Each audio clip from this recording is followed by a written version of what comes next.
Let's come back to studio. Yeah, Derek Hanekom, member of the National Executive Committee of the ANC, a veteran of the anti-apartheid and freedom struggle in South Africa, joining us this hour. Good afternoon, Derek. Good to see you. Hi, Thanks Dan. for coming You've been ignoring me for so many years, you know, really. Explain yourself. It's good to see you. Can we just cut straight to the chase? Yeah. One, to your view, what happened yesterday was an embarrassment when some delegates from KwaZulu-Natal shouted down, booing, heckling, singing, as the president of the party was beginning to deliver the political report. Your view? Well, it was more than an embarrassment. It was intensely annoying and, and worrying at the same time, because we were worried that this is the beginning of a serious attempt to disrupt this conference. Naturally, because when people there just simply won't allow the president to speak, you think, well, how long is this going to go on for? How can we proceed with the conference if people just won't allow him to speak? Thankfully, the elected leadership of the province intervened, of KwaZulu-Natal, and they brought it under control, and one has to give them good credit for that. And, you know, I've just come out of the hall just after the deputy president has presented the organizational report. Chup still. Very, very disciplined conference delegates. Nothing of this kind whatsoever, but it was worrying. It was worrying, but it was brought under control. And Jacob Zuma walking in 5 minutes as the president started to do that. Yeah. What do you say to that? Well, I'd say that's more than worrying, because, you can only put two and two together.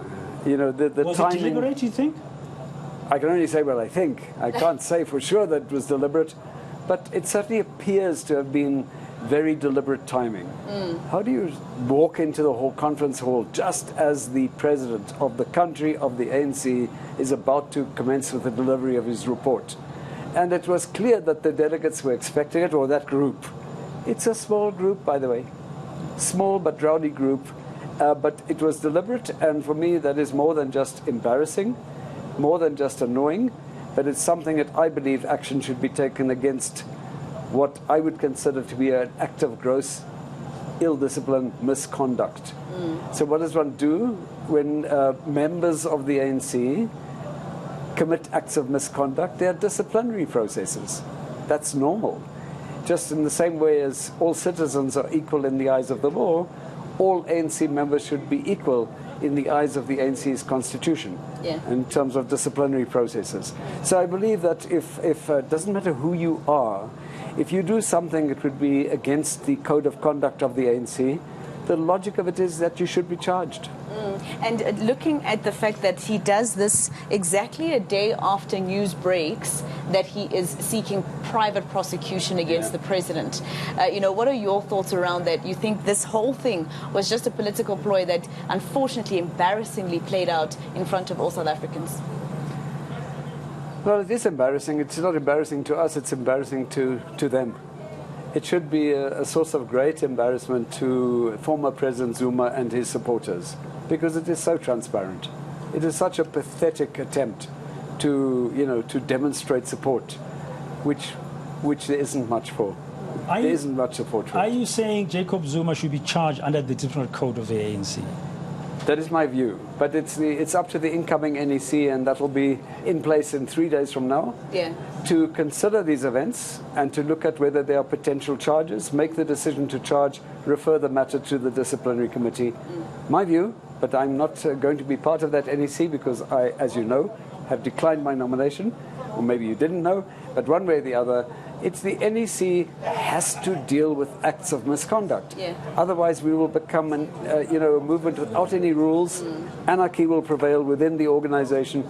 Somewhere you've got to put your foot down and say, this is not allowed. And we will. And if you don't, you're sending out a wrong signal to other members.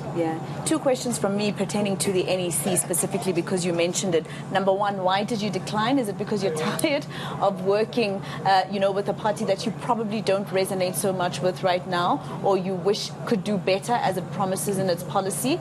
Number two, your colleague, Nomvula Mokangeni, describes this NEC as the weakest ever. What's your response? The worst. Yes, worst. Well, okay, so two parts to the question. Yes. So the first part is I wouldn't dare ask you what your age is, because I'm sure you'll either lie or you'll refuse to answer. I am just about 70, about to turn 70. I've been on the NEC for 28 years. Yes. My leaving is not that I'm gutful of the ANC or tired of the ANC. I believe the ANC has an incredibly important role to bring the country back on track. And so anyone who disregards the importance of the ANC in trying to fix the problems of our country is living in a dream world. So the ANC occupies that position. The ANC, I strongly believe in what the ANC in principle stands for. The aims and objectives of the ANC as contained in the Constitution. And it's imperative to implement these goals, if you like. And so I will continue supporting the ANC, but right now I'm concerned about the ANC having the kind of leadership that will pursue these objectives.